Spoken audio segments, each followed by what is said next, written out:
Lockdown से पहले गीता के घर का नजारा कुछ ऐसा था कि रोहन ऑफिस जाता था और शिविन स्कूल। जिनके घर से जाने के बाद गीता काम खत्म करके बाकी समय आराम करती थी। लेकिन लॉकडाउन के बाद ऑफिस और स्कूल घर में ही खुल गए और इससे गीता का हाल वो तो आपको देखने में ही मजा आएगा। शिविन, ओ शिविन, महाराज उठने के लिए क्या 21 तोपों की सलामी लेंगे?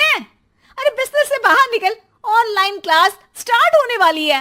अरे तुम भी हद करती हो, स्पीकर की तरह चिल्लाने की क्या जरूरत है?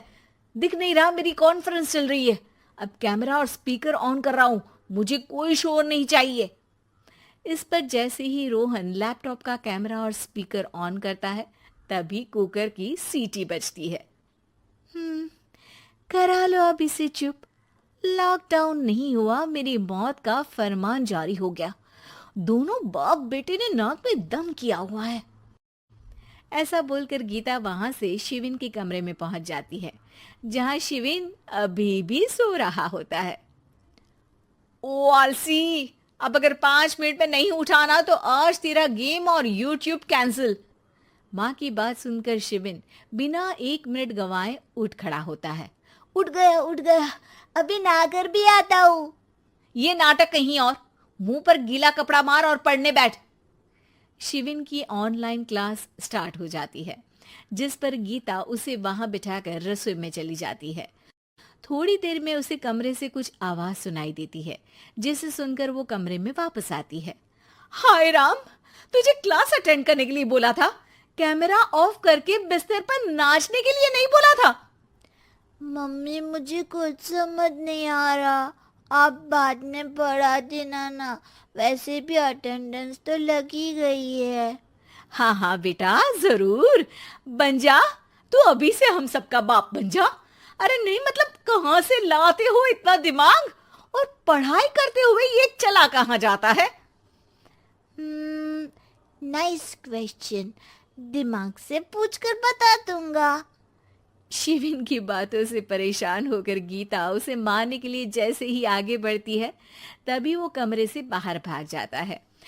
अब शिविन आगे आगे और गीता हाथ में चप्पल पकड़े उसके पीछे पीछे पूरे घर में दोनों घूम रहे होते हैं।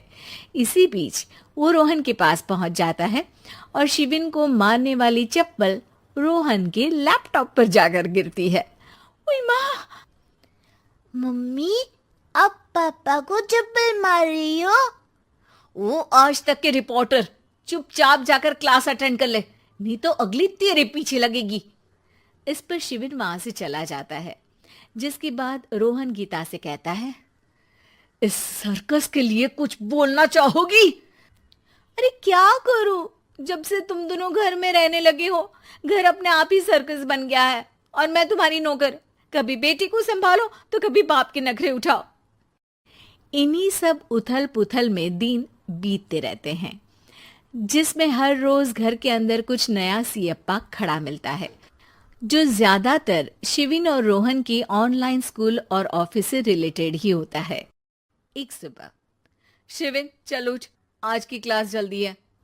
कैमरा ऑफ करके आप अटेंड कर लो। अरे ऐसे छित्तर पड़ेंगे, दादी नानी सब एक साथ याद आ जाएंगी। गीता की लाख मशक्कतों के बाद क्लास तो खत्म हो जाती है, लेकिन उसके बाद शिविन फोन इस्तेमाल करते हुए इंस्टाग्राम रील बनाने लगता है। रसोड़े में कौन था? तुम थी, मैं थी, कौन था? कौन था? हाँ, मैं गरीब हूँ। अरे ओ गरीब के बेटे, आजा, मैं बनाती हूँ तुझे गरीब। मैं बताती हूँ रसोड़े में कौन था। पढ़ाई करने बोलो तो इनकी माँ मर जाती है, और ये पागलपंतियां जितनी मर्जी करा लो। गीता शिविन को डांट रही होती है, तभी रोहन बीच में बोल पड़ता है, अरे बच्चा ही तो है, इतना गुस्सा क्यों कर रही हो? बेटे का साथ देने की इसी एक कोशिश में अब शिविन के साथ साथ रोहन भी गीता के गुस्से की सूली पर चढ़ जाता है। अगर बेटे पर इतना ही प्यार आ रहा है तो इसे क्लास अटेंड क्यों नहीं कराते, इसका होमवर्क क्यों नहीं कराते? उस समय तो बहुत जल्दी मीटिंग आ जाती है, वो काम मैं करूं और यहाँ इस बेफिजूल की चीज में तरफदारी करके बन जाओ महान। हे भगवान, कोई तो इनके ऑफिस और स्कूल खुलवाओ, मैं इन्हें और घर में नहीं सह सकती।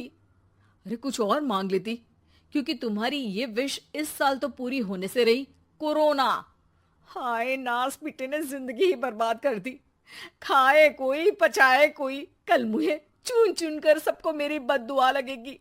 उन्होंने दुनिया का और इन बाप बेटे दोनों ने मेरा जीना मुश्किल कर दिया। गीता वहां से चली जाती है, जिसके बाद रोहन शिविन से कहता है, अरे तुम्हारी मम्मी इतनी भड़की हुई क्यों है? आपकी वजह से पूरा समय घर में रहते हो और उस पर कोई काम कराने की जगह बस ऑर्डर देते रहते हो। अच्छा बेटे, सारा इल्जाम मुझ पर? पूरा दिन तो वो तुम पर ही चिल्लाती है। हाँ, मतलब दोनों का 50-50 है, कुछ करना पड़ेगा। वो कहते ना, make the best out of worst. I have an idea. वैसे तुम्हारी माँ सही कहती है, बहुत जुबान चलाने लगे हो, कम बोला करो।